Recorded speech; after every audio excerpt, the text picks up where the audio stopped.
So 3 days ago, the internet collectively lost its mind. Ferrari revealed this, the first electric car, Ferrari Luce. And everyone, every single journalist to YouTuber on the planet absolutely hated it, to the point their collective hatred single-handedly dropped down the Ferrari stock price by almost 10%. That's a $3 billion loss in their value. It got so bad that the former Ferrari chairman, their former boss, the former Ferrari Enzo, said that I hope they take that badge off of this car, because this car does not deserve to have the Ferrari badge. But give me 5 minutes and I'll prove to you in facts, documentation, and receipts with history that the Luce, this car that everybody in the world is hating right now, will become a future Ferrari icon. I'll prove to you that despite every car journalist dunking on this car right now, there is a path to success that Ferrari has envisioned long-term with this car. 5 minutes.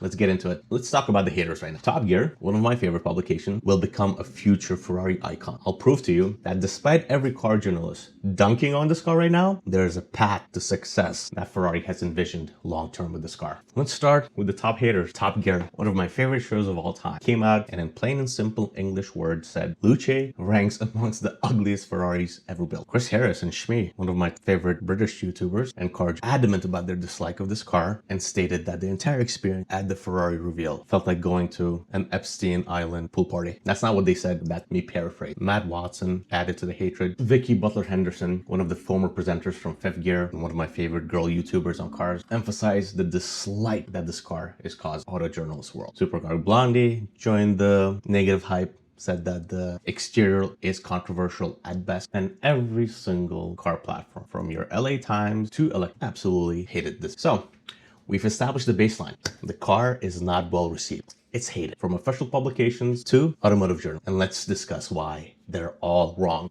We've established everyone hates it, established the stock crash, wiped $3 billion off of Ferrari valuation. The ex-chairman completely disowned the vehicle and Ferrari as a brand. But all of this is very familiar to Ferrari history. Every single time they even slightly try to deviate from the baseline, from the Ferrari core, the press, the Italian, everybody goes nuts. And this has happened 12 times in 66 years of Ferrari history. And every single time the press has been wrong and the Ferrari has outlived them. Let me show you. Exhibit 1, Ferrari 250 GTT. When this car was announced and when it came out, the Ferrari purists absolutely hated it. They could not believe Enzo Ferrari, who was alive at the time, created a 4-seater Ferrari. How dare he take the 2-seater racing Ferrari cars from the aristocrats of Italy and create this 4-seater cruiser? Ferrari called it the sensible Ferrari for the public. It sold in good numbers. It allowed Ferrari to have enough cash flow to support its Formula One and racing career. And this became the beginning of the Ferrari's GT program, on which so many other Ferraris across its history were based. The press was wrong, Ferrari was right. All right, let's move forward. The 1968 Ferrari Daytona. By the late 60s, Lamborghini and other manufacturers were moving toward mid-engine supercars. Ferrari decided to stay front engine and announced the Ferrari 365-9, a mere 8 years after the Ferrari 250 GT. And every single press publication came out and said this is the death of Ferrari and they should not be sticking to making GT cars. Then they stepped inside the car. They turned the ignition key, started driving. It was brutally fast and had the sound that could not be matched. And this became the standard V12 for the entire car, and now it is one of the most valuable Ferraris ever. These Ferraris go anywhere from $1.5 to $2 million per vehicle, depending. Exhibit 2. Once again, public and journalists were wrong and Ferrari was right. Journalists said Ferrari was gonna die and it survived. All right, Exhibit 3, the Ferrari Dyno 308 GT4. This caused a tornado across the automotive industry when Ferrari ditched a V12 for a V8 in this vehicle, which, fun fact, was named after Ferrari's son, Dyno. The purists, the journalists, and every Italian in existence hated every single panel on the hypocrisy. They shouted on the streets. Ferrari with a V8, can't take it. But Ferrari saw what nobody else at the time saw, that the entire market was moving to V8, and it was this car that made the V8 popular in Europe and then in the United States as a pure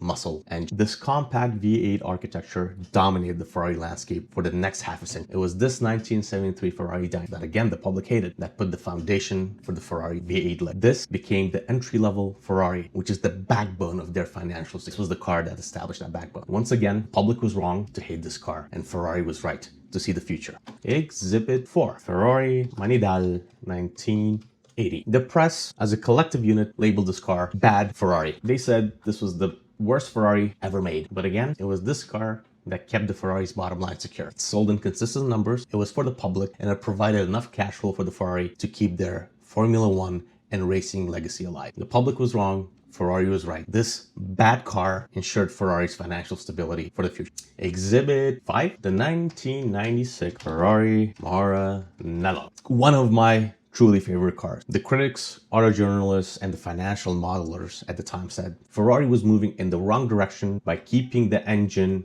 in the front and not moving it to the rear. A repeat of their claims of 20 years ago, which proved to be wrong. But it was this car that became the forefather of the Ferrari 590 GP, if you don't know, the Ferrari F12, the Ferrari A12, and the modern front-engine Halo Ferrari. The press hated it, but this was the foundation for all front-engine Ferrari come afterward. Exhibit 6, and you might get surprised by it. One of the most legendary Ferrari, the Ferrari Enzo, came out in 2002. Would you believe it if I told you that the journalists said it was ugly? They thought it was over-technical, over-engineered, and absolutely cold. Some thought it looked more like a prototype race car than a curvy Ferrari. But as we know, the hatred of journalists proved to be wrong because this is one of the most iconic Ferraris ever made, after the F40, of course. But what Ferrari knew is that they were anticipating the future and preparing for the future with this hypercar design. It was the Enzo, and it was Ferrari against all the odds of the market makers and journalists that created the hypercar segment with the Enzo. Once again, everybody was wrong, Ferrari was right, and this is the car that laid the foundation to the Koenigsegg, the Paganis, and all the hypercars of the world. The next few cars I'm going to segment into one exhibit. One of my